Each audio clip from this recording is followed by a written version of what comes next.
ही चळवळ सांगली जिल्ह्याच्या माध्यमातून जीवन ठेवली आणि राज्यभराचे सर्व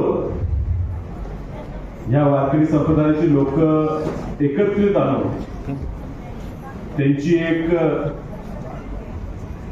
ताकद, एक संघपणाची एक मोठी ताकद निर्माण केली आणि त्या विठ्ठलाच्या सर्व भक्तांच्या वतीनं आज पुन्हा एकदा राज्यसभेवर निवड झाल्याबद्दल माननीय मंत्री रामदास आठवले साहेबांचा आज सत्काराचा कार्यक्रम या ठिकाणी पार पाडला।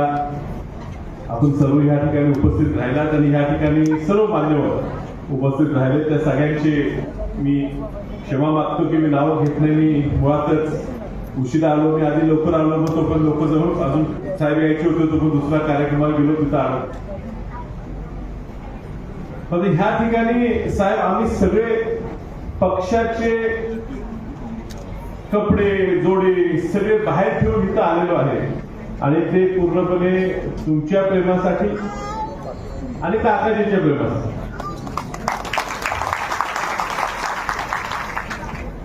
आमचा हा योग आहे, आमचं भाग्य आहे की आठवले साहेबांबरोबर एकाच सभागृहात, की राज्यसभेत तुम्ही असले तर मंत्री असल्यामुळे आमच्या सभागृहात येतात, त्या ठिकाणी बसतात। आमचं नशीब, आमचं योग की एकाच सभागृहात आम्हाला बसायला मिळतं।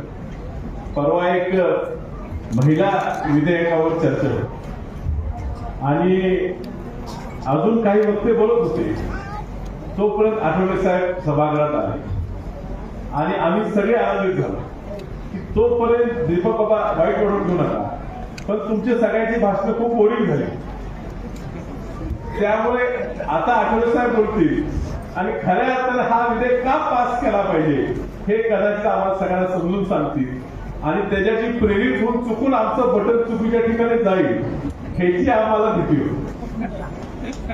आणि साहेब बोलायला उभारला तोपर्यंत मोदी साहेब आल्यामुळे बाकी सगळी भाषणं रद्द झाली आणि त्यामुळे त्यांना त्यावेळेला ह्या विषयावर बोलू दिलं आणि म्हणून बाबा तुम्हाला जर वाटत असेल का तुमचं विधेयक पास झालं नाही, तर जो सगळ्यांना पटवून सांगू शकत होता त्याला तुम्ही बोलून दिलं।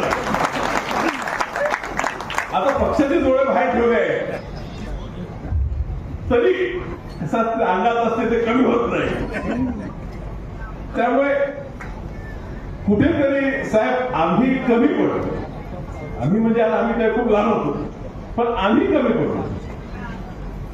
आंबेडकरी चळवळ पुढे नेण्याचं ह्या राज्यात प्रामाणिक, म्हणजे मी नेहमी म्हणतो मी प्रकाश आंबेडकर, बाळासाहेब आंबेडकरांचं खूप कौतुक करतो, पण ते त्या घरातले आहेत आणि स्वाभाविकपणे ती चळवळ पुढे नेली।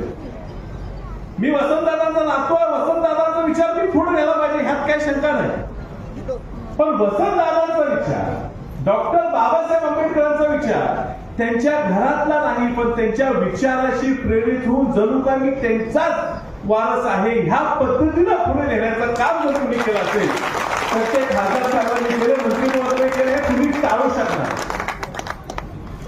आणि ते ह्या चळवळीत काम करत असताना मग ती नामांतराची जी चळवळ होती, आम्ही खूप लहान होतो, कदाचित त्यावेळेला आम्हाला हे महत्व कळलं नाही आणि मी म्हणालो काय चाललंय। आम्ही त्या शेक्सपियर वाचायचो, त्या शेक्सपियरचं एक what is in the name, rose is just a plan no matter what you call, असं काय नाही, बाबाला जास्त नाही, इंग्लिश आपल्याला कमी येते, भाषा दुसरं पण दिसत आहो तुमच्या। तर मी म्हणालो काय, पण जसं आपण अभ्यास करू लागलो, जसं आम्ही वाचू लागलो, आंबेडकरी चळवळ काय पाहायला लागलो, अण्णाभाऊ साठेंच्या सुद्धा कविता वाचू लागलो, डॉक्टर बाबासाहेब आंबेडकर लिहिलेले लेख वाचू लागलो, त्यावेळी लक्षात आलं की ही काय चळवळ आहे। तो नामांतर हा फक्त नावाचा मुद्दा नव्हता, हा प्रत्येक ह्या महाराष्ट्रातल्या वंचित घटकाचा आवाज होता, तो त्याचा अधिकार होता। या विद्यापीठाला बाबासाहेब आंबेडकरांचं नाव दिलं म्हणजे आपल्या ह्या चळवळीला, ह्या वंचित समाजाला न्याय देण्यासारखं होतं. ती चळवळ आठवले साहेबांनी उभी केली, ती प्रभावीपणे चालवली. आणि त्यावेळी 90 साली मंत्रीपद दिलं काँग्रेस पक्षाने. मला वाटतं पवार साहेब मुख्यमंत्री असतील, ठीक आहे, खूप मोठं काम, कुणाला उपकार केलं. पण मंत्री झाले त्यावेळेस प्रत्येक वंचित घटकाला, माणसाला वाटत होतं की मीच मंत्री झालोय, असा व्यक्ती त्या ठिकाणी मंत्री म्हणून त्या पुन्हा खासदार झाले. आपल्या काही चुकांमुळे नगर जिल्ह्यातल्या शिर्डी मतदारसंघात पराभव पत्करावा लागला. त्यांची त्यावेळी नाराज होती. काही काँग्रेसच्या पक्षाच्या लोकांनी त्यावेळेला चुकीची भूमिका घेतली. आता भाजपमध्येच गेलेले आहेत. तेही चुकीची भूमिका घेतली ना, तुम्ही गेल्यावर ते तिथं आले, त्यांचा तुम्हाला त्रास होतो. पण आम्ही कुठेतरी कमी पडलो, काँग्रेस म्हणून कमी पडलो. एक चांगला हिरा जो आपण ओळखलेला, परखलेला, त्या हिऱ्याला ताकद देण्यात काँग्रेस पक्ष कुठेतरी कमी पडला. आणि म्हणून ह्या महाराष्ट्रात काँग्रेस पक्षाचा जो मूळ वोट बँक आहे, जो मूळ विचारसरणी आहे, जे मतं मिळत होती, त्यातला एक खूप मोठा समाज हा त्यावेळेला आठवले साहेब ह्या विचारापासून भाजपकडे गेले. मनाची त्यांची इच्छा कदाचित नसेल, पण गेले. ह्याचा फटका हा राजकीय दृष्ट्या खूप मोठ्या प्रमाणात काँग्रेस पक्षाला भोगावा लागलेला आहे. आणि किंबहुना कदाचित आमचा मतदारसंघात सुद्धा थोडंफार जास्त नाही, कारण स्टेजवर तुम्ही जरी असता, तुम्ही मनाने तुम्ही बसत आता घराबरोबर असतात, त्याचे उत्तर आम्ही कधी विसरू शकणार नाही. त्यांचं ते आदेश वर्ण काय असते तरी सांगली जिल्ह्यात मात्र त्यांना मानणारी लोक ज्यावेळी आमचं काम करतात त्यामुळे कदाचित थोडंफार दुर्लक्ष आमच्याकडे होत असेल. पण ही झाली गमतीची गोष्ट.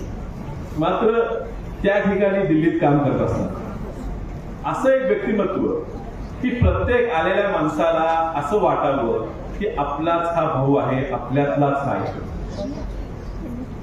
खेळीमेळीच्या आपल्या शायरीच्या माध्यमातून साहेब असं काही बोलून जातात की प्रत्येक सामान्य माणसाच्या मनापर्यंत ते पोहोच.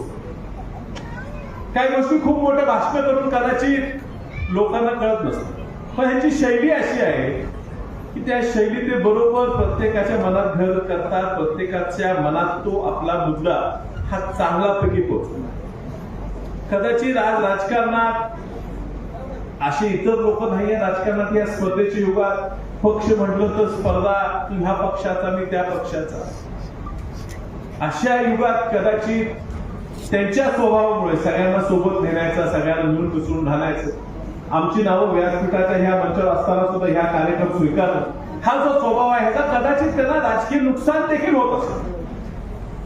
पण राजकीय फायदा नुकसानीसाठी एखादा निर्णय घेण्यासारखे आठवले साहेब नाहीत, हे आपण सगळ्यांनी समजू. आणि या जिल्ह्याचे ते लोकप्रतिनिधी राहिलेले आहेत, ज्या जिल्ह्याच्या भागाचे ते लोकप्रतिनिधी आहेत, तो भाग आता माझ्या लोकसभेत आल्यामुळे तो भाग मी फिरत असताना अजूनही साहेब तुमची लोक नाव काढतात, तुमचं कौतुक करतात. म्हणजे आता तुम्ही किती त्या मतदारसंघात फिरू शकत होता नव्हता, आता लक्षात येते की परिसरच एवढा मोठा आहे, भागच एवढा मोठा आहे. म्हणताना आम्ही मोठी भाषणे केली, 3 महिन्यात तुमच्या गावात येतो, 6 महिने दिल्लीत जातात, 3 महिने बाकीचे घर गृहस्थी हे सगळं बघावं लागते. राहिले 3 महिने त्या कुठे निवडणूक येते, जाताच येत नाही. त्यामुळे तुम्हाला एवढे मोठे मोठे मतदारसंघ राज्य देशाचा व्याप करत असताना तुम्ही कसा त्यावेळेस संपर्क ठेवायचा, कसं अजूनही प्रत्येक गावात तुम्हाला मानणारा कार्यकर्ता या सांगली जिल्ह्यात अजूनही तुमचं नाव काढतो आणि तुमच्या नावावर तो जगतो. आणि हे तुम्ही त्या माणसाला ताकद दिली आहे, तुमच्या ओळखीची ताकद दिलेली आहे. ही ताकद तुमची अशीच ह्या सांगली जिल्ह्यावर राहावी. या सांगली जिल्ह्याच्या सर्व राजकीय पक्षाच्या कार्यकर्त्यांच्या वतीनं, सांगली लोकसभा मतदारसंघातल्या सांगली जिल्ह्याच्या प्रत्येक नागरिकाच्या वतीनं आज तुम्ही तिथं पुन्हा गेलेला आहात. खासदार म्हणून, मंत्री म्हणून तुम्ही आहातच. अशीच तुमची प्रगती व्हावी ही प्रत्येकाच्या वतीनं मी तुम्हाला इथं शुभेच्छा देतो. खूप काही बोलायचं असल्यामुळे यायला तुम्हाला वेळ झाला, मी आवडती घेतो. आणि आता काकाजींना विनंती करतो की कुठला सत्काराचा कार्यक्रम आपण घ्यावा. नमस्कार. एबीपी माझा, उघडा डोळे बघा नीट.